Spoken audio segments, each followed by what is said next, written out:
중에서 가장 똑똑한 동물이다. 하지만 우리의 조상이 유인원이란 점 역시 분명하다. 수백만 년 전 우리는 아프리카에 사는 유인원이었다. 이 모습이던 우리는 어떻게 이런 모습이 됐을까? 어떤 일이 일어나 우리는 인간이 된 것일까? 아주 어려운 질문이기는 하지만 답은 존재한다. 600만 년 전 우리는 인간이 되는 첫 발걸음을 뗐다. 그 첫걸음은 인류, 즉 호모사피엔스로 이어졌습니다. 그리고 300만 년 전엔 우리의 뇌도 커지기 시작한다. 그 뇌를 담고 있던 존재는 인간보다 유인원과 더 비슷했다. 인류의 진화는 면도날처럼 가파른 분기점에서 시작됐습니다. 수백만 년 동안 지구상에는 여러 종의 인류가 공존했다. 하지만 어떤 시점이 되자 살아남은 인류는 단 한 종류밖에 없게 된다. 지구상에서 가장 복잡하고 적응력이 뛰어난 종, 바로 호모 사피엔스다. 우리는 어떻게 살아남을 수 있었을까? 한 학설은 우리 조상들이 일련의 대격변을 겪었고 변화에 적응하지 않으면 살아남을 수가 없었다고 말한다. 우리 조상들이 어떻게 살아남고 진화했는지를 보면 뿌듯합니다. 미래에도 살아남을 거라는 생각이 들죠. 수백만 년을 거슬러 올라가 우리의 조상들을 만나보자. 유인원을 벗어나 최초로 인류가 된 그들은 누구였을까?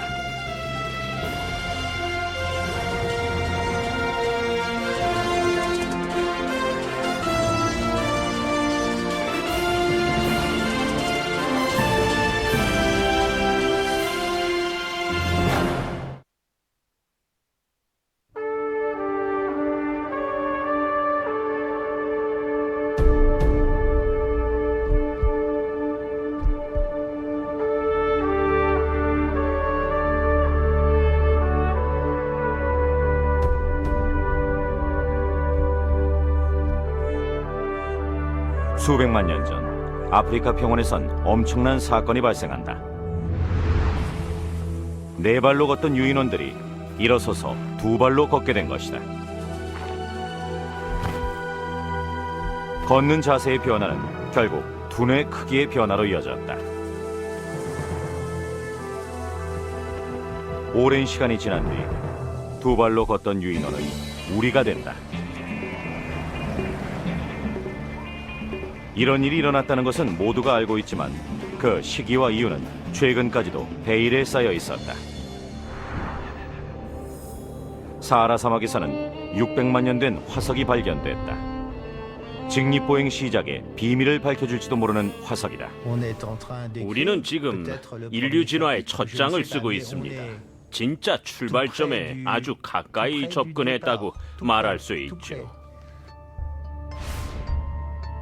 350만 년 전에 살았던 아이의 화석은 인류의 지적 능력이 어떻게 시작됐는지에 대한 실마리를 제공한다. 당시 지구상에는 인류에 속하는 다양한 종이 살고 있었다. 하지만 그 중에서 마지막까지 살아남은 종은 하나밖에 없다. 바로 현생 인류 호모 사피엔스였다.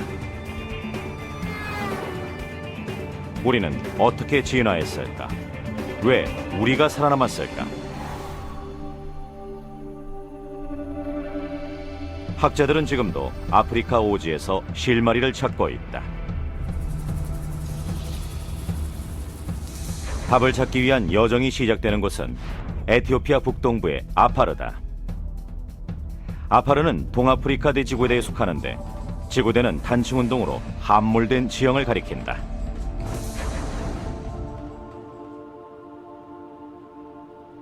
수백만 년에 걸친 땅의 역사가 노출된 안반의 표면에 나타나는 곳. 아파르는 덥고 황량하다. 위험하기도 하다. 부족 간의 오랜 적대 관계는 현대식 무기를 만났고 아파르는 분쟁 지역으로 변해버렸다. 하지만 제레세나의 알렘 세계들은 이곳을 평생의 연구지로 골랐다. 알렘 세계들은 인류의 출발점에 속하는 화석을 찾고 있다. 영양이나 코끼리, 돼지 같은 동물의 화석은 이곳에 널려 있다. 하지만 우리 조상들의 화석은 아주 드물다. 그래도 알렘 세계들한테는 운이 따랐던 것 같다. 그는 인류의 기원을 보여주는 화석을 발견했다. 그날 오후에 우린 이 언덕을 조사하기로 했죠. 그런데 언덕에 오자마자 두개골의 광대뼈가 눈에 띄더군요. 얼굴은 작았다. 아기만한 크기였다. 하지만 얼굴의 형태가 새끼 침팬지는 아니었다. 두개골은 3층에 박혀 있었고 그걸 드러내자 안에선 더 많은 뼈가 보였다. 뼈들은 두개골 바로 밑에 몰려 있었고 사암 덩어리에 쌓여 있었습니다. 화석의 나이를 알려주는 실마리는 지형을 살펴볼 때 나왔다. 하얀 화산재층이 있었던 것이다. 그 화산재층이 생성된 시기는 340만 년 전이었어요. 화산재가 340만 년 전에 형성됐다면 화산재 위에 있던 알렘 세계대의 화석은 나이가 더 적어야 한다. 화석의 주인은 인류 진화의 여명기 약 330만 년 전에 살았던 아이였다. 화석은 셀람이란 이름을 얻는다. 에티오피아 말로 평화란 뜻이다.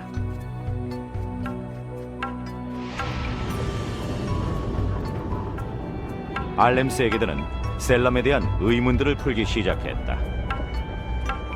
셀람의 여정은 아주 오래전에 시작됐다. 기록으로 남은 인류의 역사를 돌아보자. 5,000년 전 이집트에 살던 사람들은 피라미드를 쌓았다. 2배의 시간을 거슬러 오른 10,000년 전 사람들은 농사를 짓기 시작했다. 다시 2배의 시간을 거슬러 오른 20,000년 전 사냥꾼들은 동굴벽에 멋진 그림을 그렸다. 60배가 넘는 시간을 더 거슬러 올라가 보자. 지금으로부터 130만 년 전 우리와 아주 비슷하게 생긴 존재들이 처음으로 아프리카 평원에서 사냥을 했다. 200만 년을 더 거슬러 가보자. 드디어 우리는 에티오피아에 살던 셀람을 만난다. 지금으로부터 약 330만 년 전의 시기다. 셀람의 가족은 어떻게 생겼을까? 그들은 어떤 세상에 살았을까? 대답은 화석 안에 숨어 있다.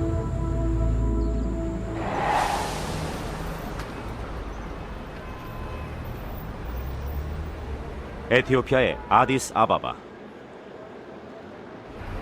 알렘 세계대의 고향이다.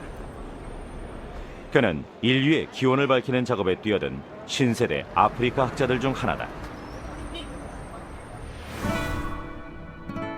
알렘 세계대는 에티오피아 국립박물관으로 화석을 가져왔다. 다음에 해야 할 일은 화석을 둘러싼 사암 덩어리를 떼어내는 일이었다. 셀람이 속한 종도 알아냈다. 셀람은 대다수 학자들이 우리의 먼 조상으로 보는 종에 속한다. 오스트랄로피테쿠스 아파렌시에스는 침팬지 같은 생김새에 덩치가 작았고 2발로 걸었다. 1970년대에 조앤슨 박사가 발견한 루시 역시 같은 종에 속한다. 루시가 중요한 건 연결 지점이기 때문입니다. 유인원과 인간의 특징을 모두 갖고 있지요. 셀람이나 루시 같은 화석들은 정말 대단한 자료죠. 그걸 보면 인류의 진화를 그대로 확인할 수 있으니까요.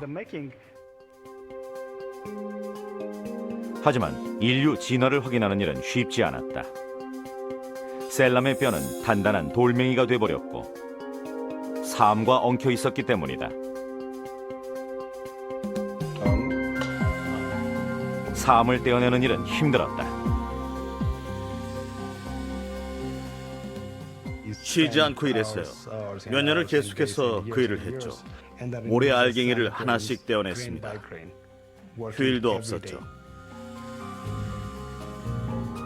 8년이란 시간이 지나고 나서야 고생한 보람을 찾을 수 있었다. 모래 알갱이들을 제거하자 거의 완전한 두개골이 드러난 것이다. 두개골 아래에 있던 척추도 거의 완벽했다. 어깨뼈까지 붙어 있었다. 다른 뼈들도 근처에서 발견됐다. 발도 거의 완벽한 상태입니다. 이건 무릎뼈, 경골이죠. 이 정도로 오래되고 완벽한 아이의 뼈가 발견된 건 처음이었다. 셀람의 뼈는 구두상자에 들어갈 정도로 작지만 셀람에 대해 여러 사실을 알려준다. 셀람이 몇 살 때 죽었는지를 알아보기 위해 알렘세게드는 치아를 살펴봤다. 그가 본 건 턱에 나 있는 유치가 아니다. 뼈 안에서 자라고 있던 영구치를 CT 스캐너로 본 것이었다.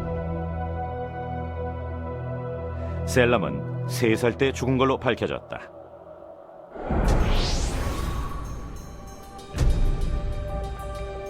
셀람은 진화 과정의 중요한 단계 하나를 보여준다. 유인원과 달리 셀람은 직립보행을 했다. 조헨슨이 발견한 루시도 직립보행의 증거를 갖고 있다. 이렇게 땅 위로 나와 있었죠.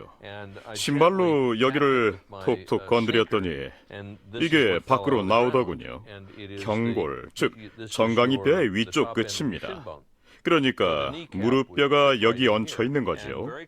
근처에서는 이 뼈가 발견됐어요. 이 뼈들을 맞춰보면 어떻게 움직였는지를 알 수 있는데 직립보행을 하는 다리의 특징이 그대로 드러났죠. 다른 뼈들 역시 루시가 이족보행을 했다는 걸 보여준다. 루시의 골반입니다. 보시다시피 침팬지 골반과는 큰 차이가 있지요. 이 골반들의 방향을 비교해 보세요. 침팬지의 골반은 정면을 봅니다. 이건 우리가 소파에 앉아 TV를 볼 때의 골반 방향입니다. 똑같진 않지만 상당히 닮은 형태라는 건 부인할 수 없습니다. 그렇죠? 유인원의 골반과는 확실히 다르다는 걸 알 수 있어요. 루시의 하체는 우리와 아주 비슷했다. 하지만 루시의 상체는 유인원과 다름없었다. 셀람의 뼈도 마찬가지다. 침팬지와 유사한 어깨뼈는 나무를 오르내리거나 나무에서 이동하는 걸 쉽게 해준다. 셀람이 속한 종은 분명 나무를 잘 탔을 것이다. 천적을 피하기 위해 잠도 나무에서 잤을지 모르지만 낮에는 주로 땅 위에서 직립보행을 했을 것이다. 두 세상을 오간 것이다. 이들이 살았던 환경은 어땠을까?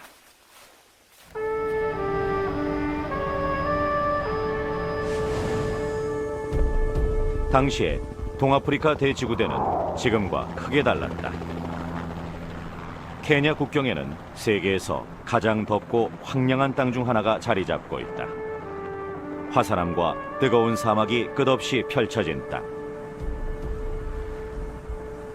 현재 이곳의 모습이다.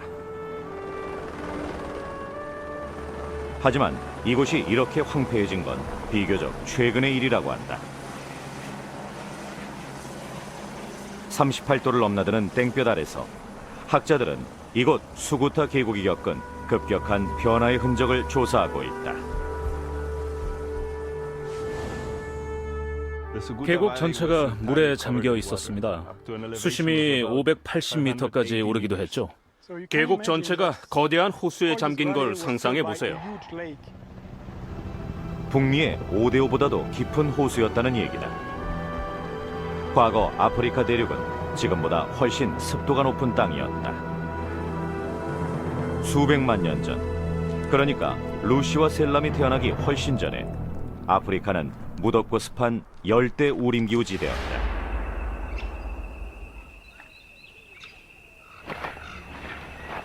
셀람과 루시의 조상은 이런 환경에서 살았다. 생김새는 침팬지와 비슷했을 것이다. 이후 아프리카는 건조해지기 시작했다.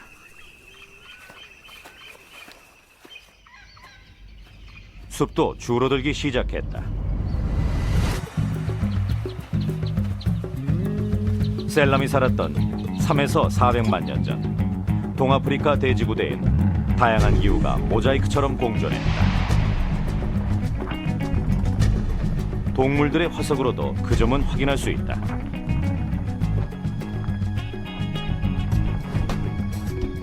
동물 화석은 쉽게 발견된다. 하마의 송곳니입니다. 그러니까 이건 하마의 두개골 조각이겠죠. 하마가 생존할 수 있는 환경이었던 겁니다. 화석은 기후 변화에 대한 얘기를 들려준다. 영양의 아래턱뼈입니다. 300만 년 전, 동아프리카 대지구대에는 풀이 자라는 초원과 점점이 박힌 숲, 호수, 강이 섞여 있었다. 지금 보이는 풍광과 크게 달랐다는 얘기죠. 보세요. 돼지 화석입니다. 학자들은 환경의 변화가 우리 조상들한테도 변화를 가져왔다고 말한다. 오래전 인류의 조상은 침팬지나 오랑우탄처럼 나무 위에서 주로 생활했다. 하지만 숲이 줄어들자 이들 중 일부는 인류의 두드러진 특징 중 하나를 습득하게 된다. 이족 보행, 두 발로 걷게 된 것이다. 포유류 중에서 이족 보행을 하는 건 인간뿐이다. 우리 조상들은 왜 이족 보행을 시작했을까? 지금으로부터 1000만 년 전, 우리의 유인원 조상들이 살던 빽빽한 숲으로 들어가 보자. 지금의 유인원처럼 우리 조상들도 나무 위에서의 삶에 적응해 있었다. 나무를 잘 탔을 겁니다. 놀라운 솜씨로 나무를 탔죠. 땅에 내려와 물건을 옮겨야 할 경우에는 두 발로 걸을 수 있었지만 이족 보행이 가능한 거리는 길지 않았을 것이다. 땅에서는 걷거나 달릴 수도 있었습니다. 속도는 빨랐지만 에너지 소모도 컸죠. 이족 보행은 오래 할 수 없는 힘든 일이었다. 침팬지한테 하루 2-3km를 걷는 건 큰일이 아닙니다. 큰 에너지가 필요하지 않아요. 하지만 숲이 사라지면서 에너지 소모량에는 변화가 온다. 걸어야 할 거리가 늘어난 것이다. 예를 들자면 이 과일 숲에서 저 과일 숲까지 거리가 늘어난 거죠. 데니얼 리버만은 이족 보행 전문가다. 그는 이족 보행이 에너지를 아끼기 위해 도입됐을 거라고 믿는다. 인간과 침팬지가 걸을 때 사용하는 에너지의 양은 비교가 되지 않을 정도로 다르다.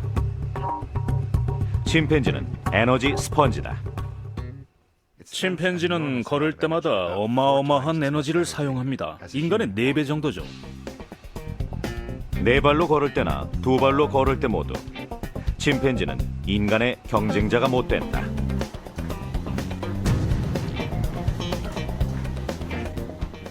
침팬지의 체형은 중력을 쉽게 견디지 못합니다. 그래서 걸음을 옮길 때마다 침팬지의 근육은 넘어지지 않기 위해 엄청난 에너지를 소비해야 하죠. 리버만은 작은 해부학적 차이가 놀라운 에너지 절약 효과를 가져왔다고 말한다. 이렇게 우리 조상들은 이족 보행을 시작했고 결국 현재 우리의 모습을 갖추게 됐다. 이런 변화에는 시간이 얼마나 걸렸을까? 루시가 발견됐을 때 많은 학자들은 이것이 유인원과 인간을 이어주는 잃어버린 고리라고 생각했다. 하지만 유전공학의 발달은 기존 학설을 크게 변화시킨다. 분자시계란 개념이 도입된 덕분이다. 이제 과학자들은 유전적으로 가까운 생물들의 DNA를 비교해 공통 조상에서 각종이 갈라져 나온 시기를 계산할 수 있다. 기본 개념은 간단합니다. 장기적으로 볼 때 DNA 염기 배열의 변화는 꾸준한 속도로 일어난다는 것이죠. 분자식의 덕분에 우리는 두 종의 생물이 최후의 공통 조상을 가진 게 언제였는지를 알 수 있게 됐습니다. 생물의 진화는 DNA의 자기복제 과정에서 생긴 돌연변이 때문에 일어난다.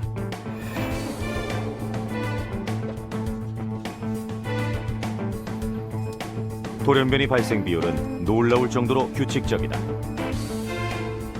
덕분에 침팬지와 인간의 유전자 배열을 비교하면 두 종이 공통조상에서 갈라져 나온 시기가 언제였는지 알 수 있는 것이다. DNA 비교로 인간과 침팬지의 마지막 공통 조상이 5 내지 700만 년 전에 존재한 걸 알게 됐지요.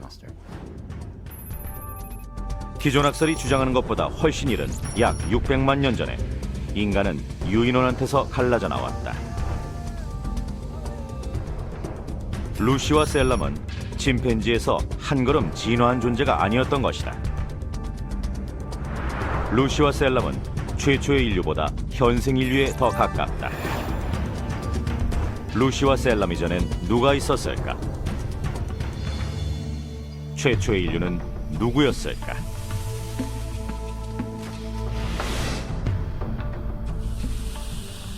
(1990년까지도) 화석 증거는 나오지 않았다. 화석 사냥꾼들은 동아프리카 대지구대를 샅샅이 뒤졌지만 400만 년을 넘어가는 화석은 한 조각도 찾지 못했다. 그리고 1997년 프랑스 인류학자 미셸 브리네는 다른 곳을 찾아야겠다는 생각을 하게 된다. 아프리카로 가는 건 같죠. 하지만 대지구대 서쪽을 조사하기로 했어요. 그가 향한 곳은 2600km 떨어진 사하라 사막의 끝자락 차드 북부였다. 모두가 가망이 없다고 말했지만 브리네는 용기를 잃지 않고 조사에 매달렸다. 그의 연구팀은 600만 년 전에 살았던 동물 화석이 발견된 곳 주변을 몇 년이나 조사했다. 하지만 성과는 전혀 없었다. 2001년 26번째 현장 조사에서 연구팀은 찌그러진 두개골 하나를 발견한다. 600만 년 전의 화석이었다. 사헬란트로푸스 차덴시스의 화석이었다. 두개골 외의 뼈는 발견되지 않았다. 화석의 주인은 인류의 조상일까, 그냥 유인원일까? 두개골의 훼손이 심해 판단을 내리기는 어려웠다. 브리네는 두개골을 재현하기로 한다.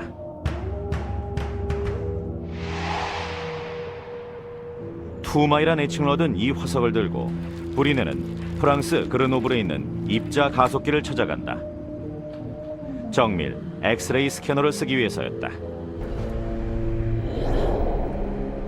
찌그러진 두개골의 3차원 영상을 만들기 위해서는 1000장이 넘는 사진을 찍어야 했다. 컴퓨터 프로그램을 이용해 두개골은 원래 형태를 되찾았고 3차원 프린터는 두개골을 실제로 만들어냈다. 레이저로 플라스틱을 굳혀 만든 것이다. 첨단 기술이 재현해낸 투마이 화석의 모형 덕분에 연구팀은 본격적인 연구를 시작한다.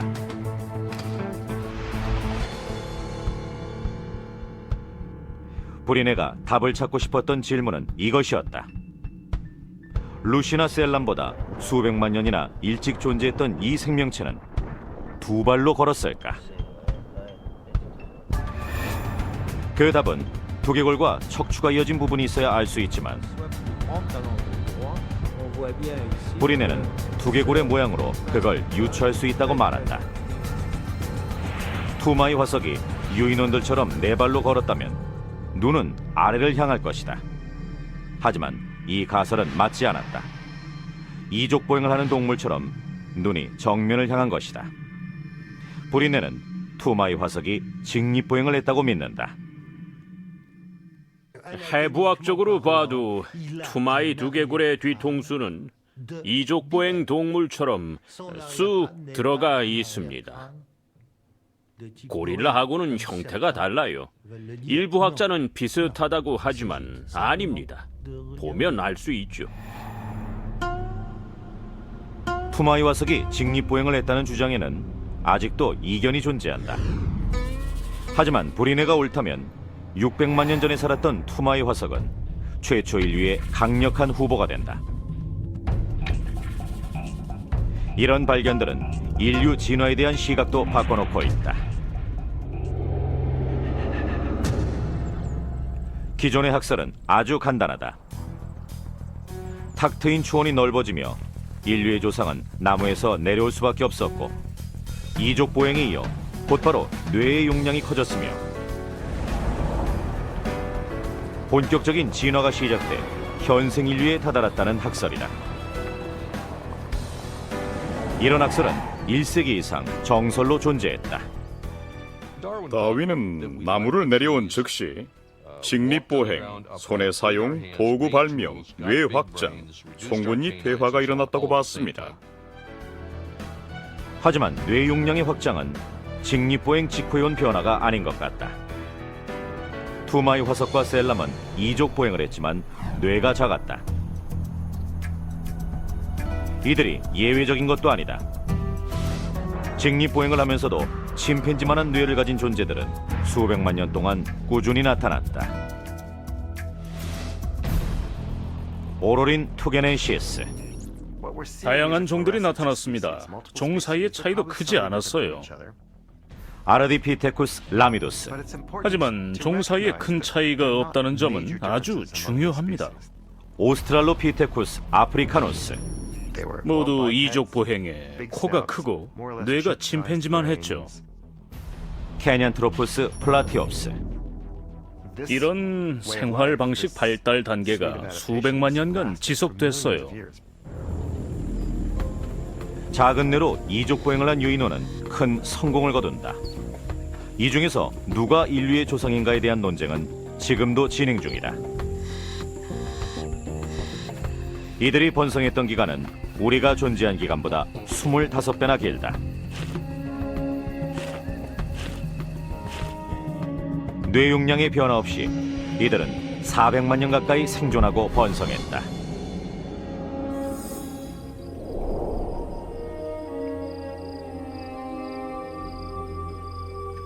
물론 변한 게 전혀 없진 않다. 유인원 같은 이 존재들 안에도 현생 인류의 씨앗은 숨어 있었다. 인간과 유인원의 가장 큰 차이 중 하나는 유년기의 길이다. 초기 인류의 유년기에 대해 우리는 뭘 알고 있을까?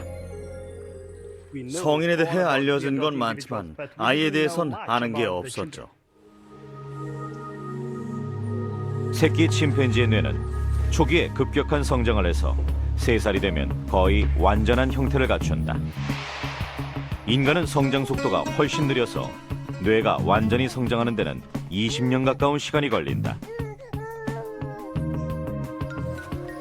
330만 년 전에 산 셀람의 뇌는 어땠을까? 셀람의 뇌는 많은 걸 말해준다. 턱에 난 유치와 영구치로 우리는 나이를 알아냈다. 셀람은 3살이었다. 두개골 안쪽의 모양은 셀람의 뇌에 대해 여러 정보를 알려준다. 이걸 보면 3살인 셀람의 뇌가 당시 얼마나 발달했는지를 알 수 있습니다. 비슷한 시기의 화석들은 셀람이 다 자랐을 때의 뇌 용량을 알려준다.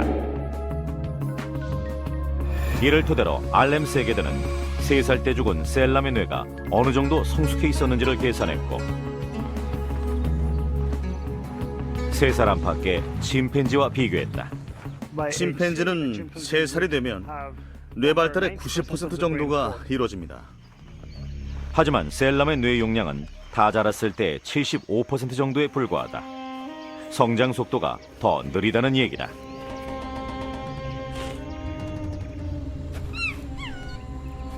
유년기에는 배울 게 많았을 것이다. 변화하는 환경에서 살아남기 위해서는 알아야 할 게 많았기 때문이다.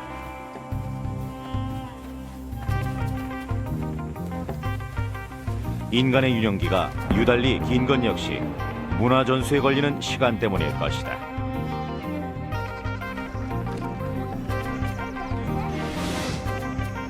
셀람의 뇌가 유인원보다 인간에 가까웠다는 증거는 발달 정도의 차이 외에도 또 있을까? 그걸 알려면 인간과 침팬지의 뇌를 비교해야 한다. 영장류의 뇌에는 월상고랑이라는 깊은 고랑이 있다. 월상고랑은 시각을 담당하는 부분과 신피질을 나누는 경계선인데, 신피질은 복잡한 사고를 담당하는 부분이다. 인간의 뇌에는 월상고랑이 존재하지 않는 경우가 많고, 신피질이 시각 영역보다 크며 시각 영역은 뒤로 물러나 있다. 셀람의 경우는 어떨까? 침팬지처럼 월상고랑과 작은 신피질을 갖고 있었을까?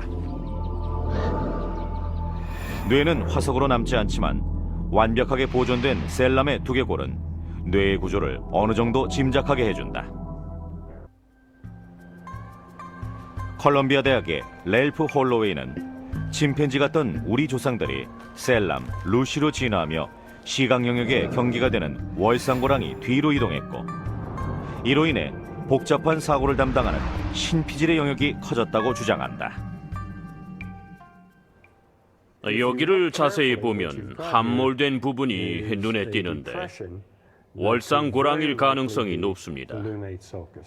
이게 의미하는 건 오스트랄로피테쿠스로 진화했을 때 인류의 조상은 이미 지금의 침팬지보다 머리가 좋았을 거라는 얘기입니다. 그의 주장이 옳다면 셀람의 뇌는 비슷한 크기의 침팬지 뇌보다 기능이 뛰어났을 것이다. 하지만 가야 할 길은 멀었다.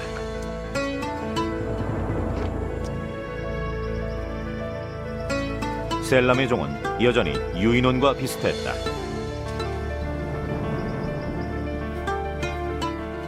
셀람의 뇌에 존재하던 현생 인류의 씨앗이 열매를 맺는 데는 100만 년이란 시간이 더 필요했다.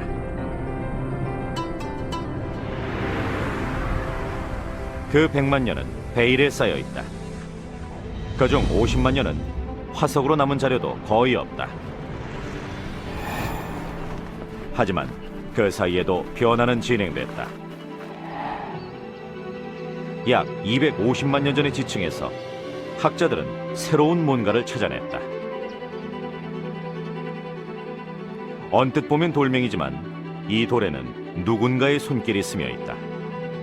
이것이 바로 인류 최초의 석기들이다. 이게 단순한 돌멩이가 아니라 도구라고 생각하는 이유는 깨진 방향이 규칙적이기 때문입니다. 조각을 이 방향으로 떼어냈죠. 여기도 마찬가지입니다. 아무렇게나 부순 게 아니라 일정한 방식으로 돌을 다듬어서 도구로 만들었다는 얘기죠. 도구를 만든 건 루시가 속한 오스트랄로피테쿠스가 아니었다. 오스트랄로피테쿠스는 200만 년간 생존했고 도구를 만들지 않았어요. 루시의 종이 아니라면 누구일까? 화석 기록이 없어 단정하기 어려운 문제다. 하지만 이상한 일은 아니다. 석기는 쉽게 보존되지만 뼈는 그렇지 않기 때문이다. 그리고 다시 화석 기록이 나타나기 시작한다. 석기를 만든 건 이들일까? 이번 두개골은 이전 시대와 형태부터 다르다. 새로운 시대가 밝은 것이다. 이 시대는 200만 년 전쯤 시작됐다. 우리의 시대, 호모, 즉 인류의 시대가 열린 것이다. 최초의 도구를 만든 호모 하빌리스는 이 새로운 종의 첫 번째 주자였다. 석기를 이용해서 동물의 긴 뼈를 부러뜨리고 그 안에 골수를 빼먹었다는 증거가 존재합니다. 동물 뼈에 자국이 남아있죠. 거북, 악어, 대형 영양, 소형 영양, 하마에도 흔적이 남아 있습니다. 호모 하빌리스의 먹잇감 중 고기가 큰 부분을 차지했다는 얘기죠. 호모 하빌리스의 첫 번째 화석은 21개의 손뼈 덕분에 손재주 있는 사람이라는 애칭을 얻었다. 이 작은 뼈는 엄지손가락의 첫 번째 마디입니다. 보시다시피 엄지손가락이 인간처럼 넓적하죠. 넓적한 뼈는 넓적한 손가락을 뜻하고 정교하고 정확한 물건 짚기가 가능했다는 뜻입니다. 재주 있는 손으로 호모 하빌리스는 편리한 도구를 만들었다. 생김새는 어땠을까? 화석으로 남은 뼈들을 종합해 볼 때 호모 하빌리스의 키는 루시나 셀람이 속한 오스트랄로피테쿠스와 비슷한 1 내지 1.2m 정도였던 것 같다. 호모 하빌리스 역시 유인원과 비슷했지만 결정적인 차이도 존재한다. 호모 하빌리스의 진화에서 눈에 띄는 건 뇌 용량의 증가입니다. 오스트랄로피테쿠스와 한번 비교해보죠. 이게 오스트랄로피테쿠스입니다. 이마가 없고 눈 뒤쪽이 일직선이죠. 반면에 여기 있는 호모 하빌리스는 튀어나온 이마가 있어요. 오스트랄로피테쿠스는 눈동자 뒤가 아주 좁습니다. 전두엽이 작았다는 얘기죠. 반면 호모 하빌리스는 눈동자 뒤가 넓어져 있습니다. 전두엽이 커졌다는 뜻이고 더 높은 수준의 추론과 복잡한 뇌 기능이 가능했다는 뜻이죠. 뇌 용량이 2배로 늘어난 것과 다름없는 변화였다. 오스트랄로피테쿠스의 뇌 용량은 400cc 정도였지만 호모 하빌리스 경우엔 700~800cc였어요. 지적 능력이 크게 좋아졌을 겁니다. 뇌가 커진 것과 동시에 호모 하빌리스는 겉모습도 인간에 가까워졌다.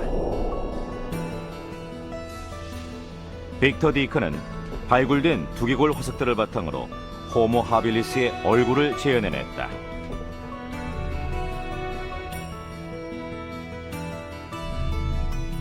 유인원에 돌출된 코는 사라졌다.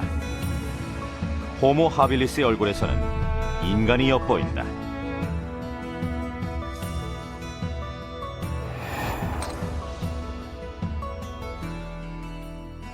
이제 궁금증 하나가 생긴다.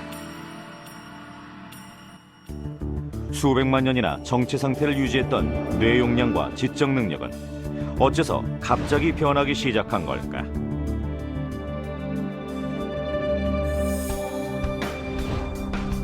(200만 년 전) 인류의 진화에 시동을 건 사건은 무엇이었을까?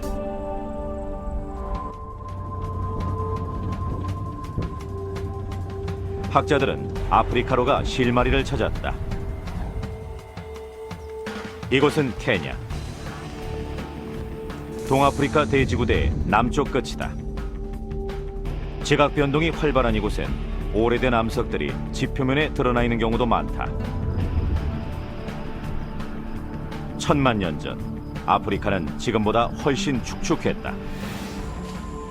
하지만 이후 열대 밀림은 점차 건조해지기 시작한다. 케냐에서 발견된 이 암석은 아프리카의 건조화가 진행되던 중에도 급격한 기후변화가 여러 차례 일어났음을 보여준다. 릭 포츠는 암석을 읽어내는 전문가다.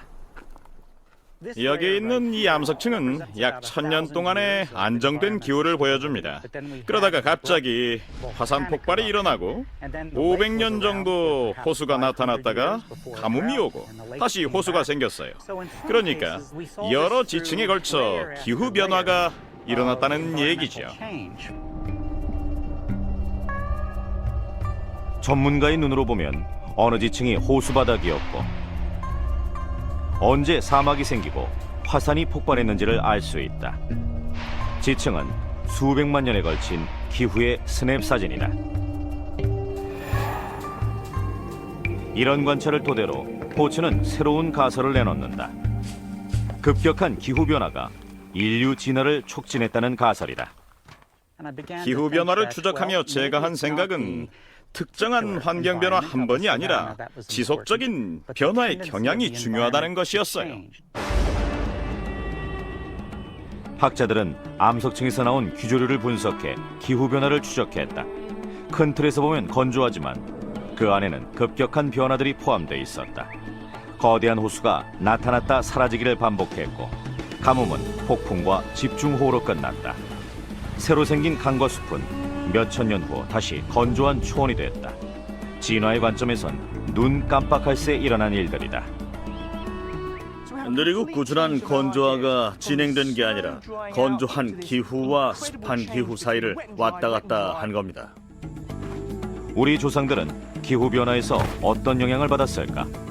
불안정한 기후가 계속된 이 시기가 이족 보행을 하는 유인원에서 커진 뇌로 도구를 만든 호모 하빌리스로의 변화에 결정적 영향을 미친 건 아니었을까? 그 질문에 답하기 위해서는 안반층에 남은 규조류보다 더 상세한 증거가 필요하다.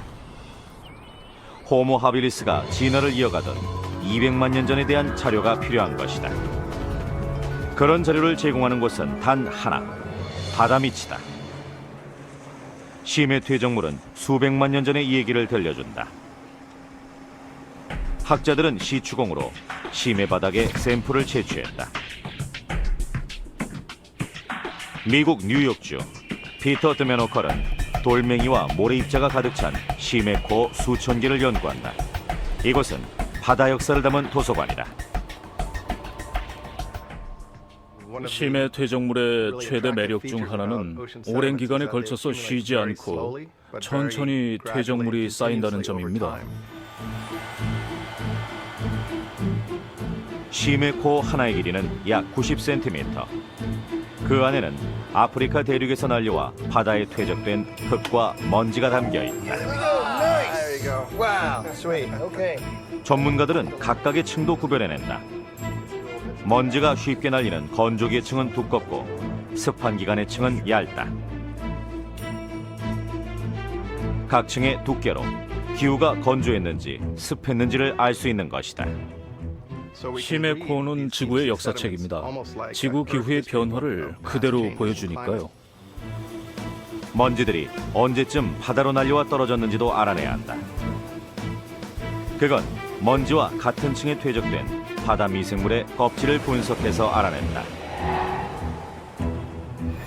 미생물은 시기를, 먼지는 기후를 알려주죠. 드메노컬은 이렇게 알아낸 아프리카의 기후 변화 양상을 인류의 진화 과정과 비교해봤다. 투마이 화석과 셀람 사이의 300만 년 동안 뇌의 크기는 거의 변하지 않았다. 기후는 안정적이었다. 건조했던 기후가 조금 더 건조해졌을 뿐이다. 그 후 20만 년은 급격한 변화가 이어졌다. 습한 기후와 건조한 기후가 번갈아가며 나타난 것이다. 석기는 바로 그 시기에 나타났다. 석기의 출현을 가능하게 한 건 커진 뇌였다. 당시 아프리카엔 사람과 유사한 유인원이 여러 종 살았다. 기후 변화는 이들 모두에게 당면한 과제였다. 이 시기에 아프리카의 기후는 아주 불안정했습니다. 거기서 살아남기 위해선 다양한 기후들에 적응할 수밖에 없었죠. 적응하지 못한 종은 셀람과 루시가 속한 종처럼 사라졌다. 변화에 더 잘 적응한 호모 하빌리스는 살아남는다.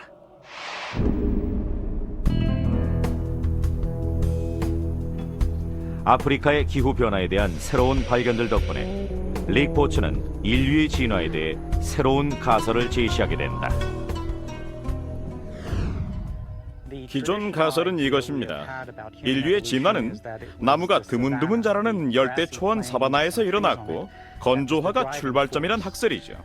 하지만 저희는 기후 변화가 지속됐다는 걸 알아냈어요. 이를 토대로 새 가설도 만들었죠. 변화 그 자체가 인류 진화를 이끌어냈고 우리 조상들은 변화 그 자체에 적응했다는 가설입니다. 단순하면서도 혁명적인 생각이다. 인류 진화는 자연의 변화 적응 시험이었다는 가설이다. 우리 인류가 적응에 성공한 변화는 한 가지가 아니라 여러 가지였다. 인류는 기후변화의 산물인 것이다. 우리 조상들이 어떻게 살아남고 진화했는지를 살펴보면 뿌듯합니다. 미래에도 살아남을 거라는 생각이 들죠. 우린 그렇게 똑똑한 존재니까요. 기후변화가 또다시 우리의 생존을 위협하고 있다. 하지만 기후변화는 지금의 우리를 만들어낸 요인 중 하나인 것 같다. 200만 년 전에도 변화는 멈추지 않았다. 급격한 기후변화는 이후에도 150만 년이나 이어졌다. 우리 조상들은 계속 변화해야 했고, 이런 변화들은 우리를 지구 역사상 가장 똑똑한 존재로 만들어주었다.